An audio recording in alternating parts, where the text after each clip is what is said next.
40 দিনের বেশি যদি কেউ নাভির নিচের লোম পরিষ্কার না করেন তাহলে সেক্ষেত্রে তার সালাত কবুল হবে না, তার নামাজ হবে না। এরকম একটি মাসআলা আমাদের সমাজে প্রচলিত আছে।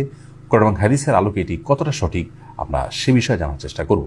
প্রথম কথা হলো, হাত পায়ের নখ ছোট করা, গোপ ছাঁটা ছোট করা, বগল এবং নাভির নিচের পশম পরিষ্কার করা, এটাকে চেঁচে ফেলা, এটি সকল নবী রাসূলগণের প্রতি আল্লাহ রাব্বুল আলামিনের পক্ষ থেকে আরোপিত কমন একটি বিধান ছিল।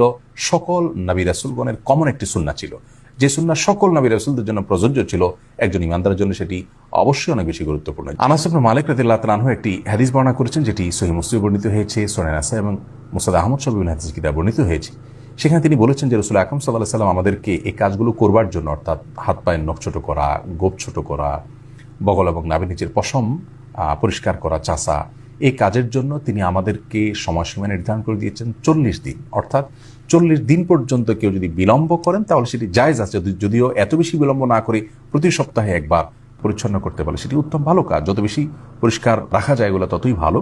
কিন্তু যদি কেউ বিলম্ব করতে চান তাহলে সেক্ষেত্রে তিনি এগুলো না চেষে না কেটে সর্বোচ্চ 40 দিন পর্যন্ত থাকতে পারবেন।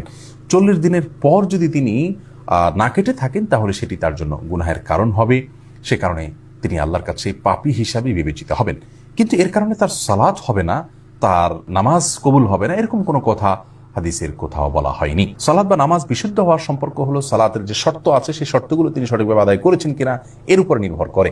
যার কারণে সালাতের শর্ত যদি সঠিকভাবে আদায় করে থাকেন, ফরজগুলো সঠিকভাবে আদায় করে থাকেন, তাহলে সালাত বিশুদ্ধ হবে। যদিও তার নাভির নিচের লোম তিনি অপরিষ্কার রাখেন, নখ বড় রাখেন, এগুলো করা সত্ত্বেও তার সালাত আদায় হয়ে যাবে। কিন্তু এগুলোকে তিনি বড় রাখবার কারণে, ছোট না করার কারণে, সময়মত না চাষবার কারণে, 40 দিনে বেশি অপরিচ্ছন্ন রাখবার কারণে তিনি একটি গুনাহে লিপ্ত হলেন, সেটি সম্পূর্ণ ভিন্ন বিষয়। আল্লাহ রাব্বুল আলামিন আমাদের সকলকে সব ক্ষেত্রে রাসূল আকরাম সাল্লাল্লাহু আলাইহি ওয়াসাল্লামের সমস্ত দিক নির্দেশ